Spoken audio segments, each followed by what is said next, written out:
last night, I'm a plumber, and we were dealing with a septic tank last night, and I had some hay. Actually, I got pine straw. He says, no, I want you to go get hay. So I had to go back to Home Depot, get the hay, and, we covered up the grounds. And so I began to lay the hay out, and I said, okay, I know I need to be here early in the morning. And I began to look at the hay. And a part of the hay was, I don't know how long it's been sitting there. I mean, the rain and mold or whatever, I don't know. It just was not coming apart like it should. And I thought to myself, I said, it does not look like I have enough hay. And I know Home Depot's not open. So I need to have enough hay to lay out. And in my mind, these thoughts were going on in my mind. And it's not that my body was physically making these motions, but my mind, my thoughts were trying to go.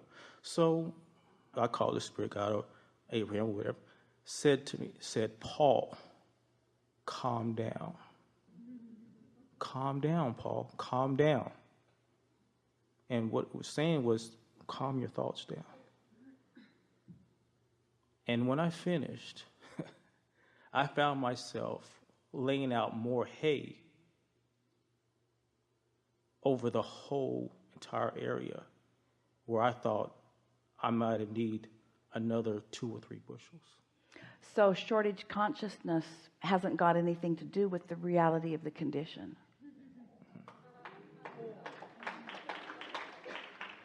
All shortage consciousness is about alignment or not, isn't it? Yes. And your ability to perceive is dramatically influenced by, and so that was you using your guidance system, recognizing that you were vibrationally out of whack and doing something about it, and not being so far out of whack that you couldn't get back into alignment. Now, the reason why I was able to do that is because I was on another site that I was a part of, and I was led to go on a page, and it had your information on it. And I started listening. This was about a month and a half ago. That noise in your head sermon that you have, I think I might have played that almost a week, probably 3 or 4 times every day.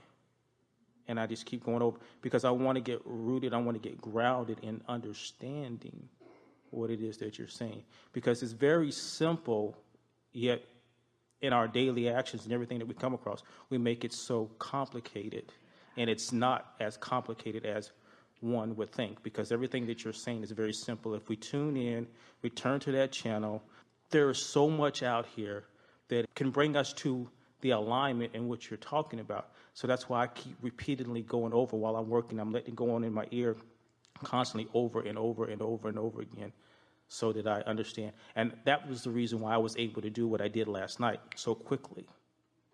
Well, that's the nice thing about having the tools. That's the nice thing about understanding that it isn't complicated, that the simple fact of life is that you are all vibrational first and foremost, and that you live in a vibrational universe that law of attraction is managing, and that when you understand just that simple premise, and then you overlay your understanding that law of attraction is responding to all things by the important awareness that you are an extension of source energy, and that source energy part of you still exists, so that there is a vibrational relationship between what you really know and what you're allowing yourself to know in any moment. So once you get that simple thing in place, now you have activated your own guidance system so that you can, in real time, in real moments, adjust your vibration before things get so out of whack. So momentum never needs to get carried too far in the direction that you're not wanting.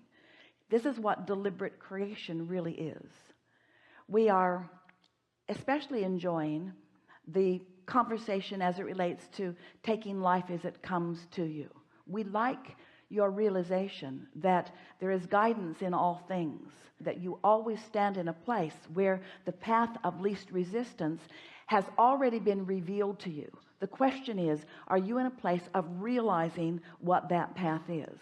So it was interesting how your mind raced around of all of the reasons why you needed this to work out. It was late at night and you needed an early start, and it didn't look like you had the resources that you needed to do what you needed to do. And so you started down some paths in your mind, some sort of reasonable, logical things that most people would do. But in the midst of all of that, you had a presence of mind that almost nobody has, because almost anybody else in that situation would have been off looking for more hay, or they would have shorted the job and not done it in a way that was pleasing to you or the others, or there were lots of different paths that could have been taken, but none of those were the path of least resistance for you.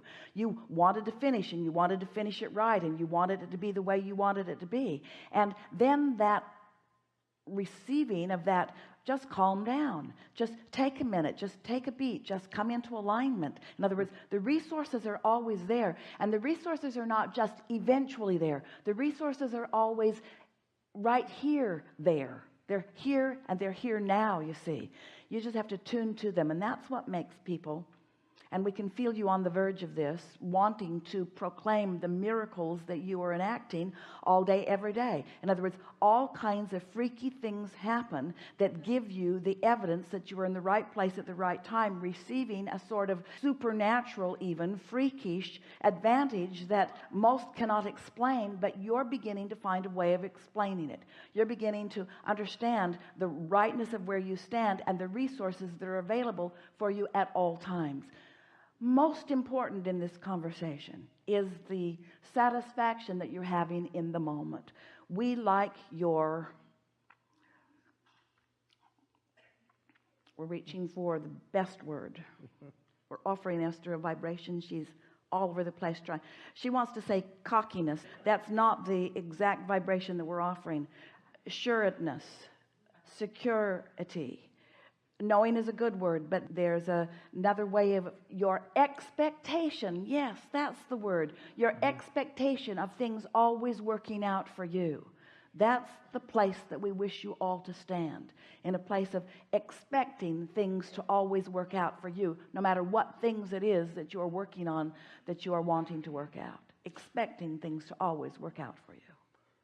That's true. Now, at the same time, as Michael Hernandez has said, our love, and you said this earlier, that, I need to focus in on how I give of myself to others, because you could see that happening for them when they're pulling and tugging on you. But there's a piece here that we really want to emphasize with you. We want you to understand that you are not the resource that they are looking for. You are an example of someone who is receiving the resources that are meant for all. Right. In other words, don't see yourself as something that they need. See yourself as someone who stands like they do in full reception of the resources that are being offered, because there's a little vibrational discord in that. Yeah, standing in a really good place, and there is so much more coming for you, for all of you around.